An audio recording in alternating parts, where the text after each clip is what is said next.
What makes your life fail to be in the house of God because you don't understand? Whenever you follow what you don't know, you lose courage. Whenever you follow what you don't know, you wither up. Amen. We need a lot to understand the person we follow. Peter said that, Lord.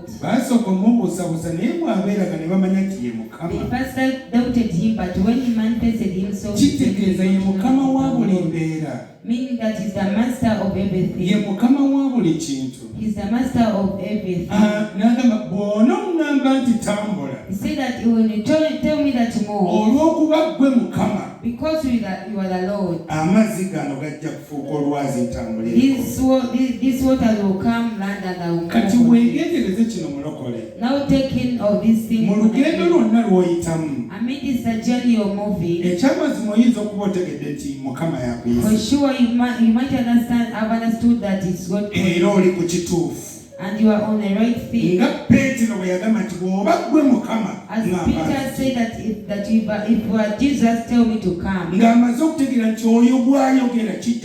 He has already known that if that person speaks, it will be possible.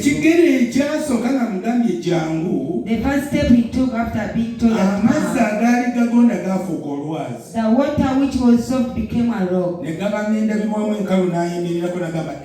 It was like a dry mirror and said that he wondered, I'm not sinking.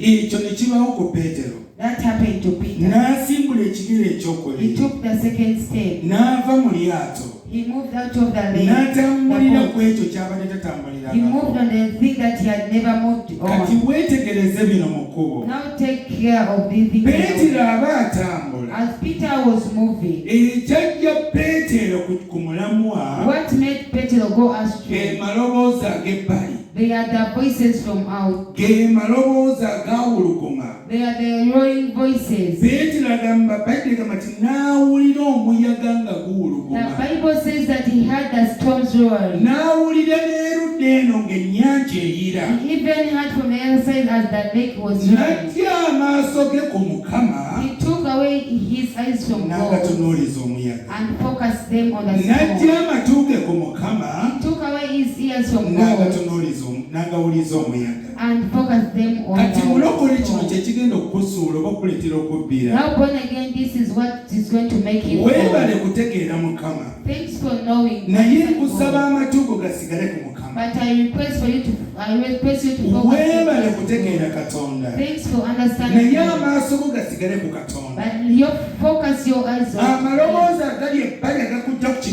The surrounding voices are many that can divert you. But if you remain focused on God, there is nothing that is going to happen you. You are going to reach your destiny. Brethren, your destiny is not there. It is ahead of you. There is a distance. And that distance takes your faith.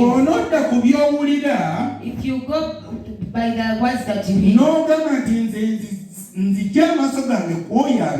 and you said that for me I've taken my eyes from the person who does it, you are going to fall down. Tell your neighbor that you will fall down. Take care. The Bible says in Matthew chapter 4 that Jesus, the Son of God, when he was filled with the Holy Spirit,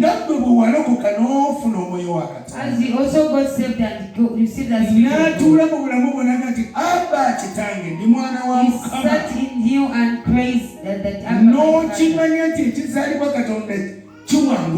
you got to realize that anything born of God overcomes the world. Even the devil was just next.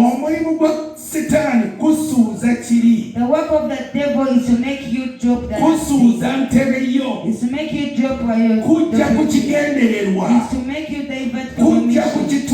Is to make you divert from your mission. But if you are to worship God,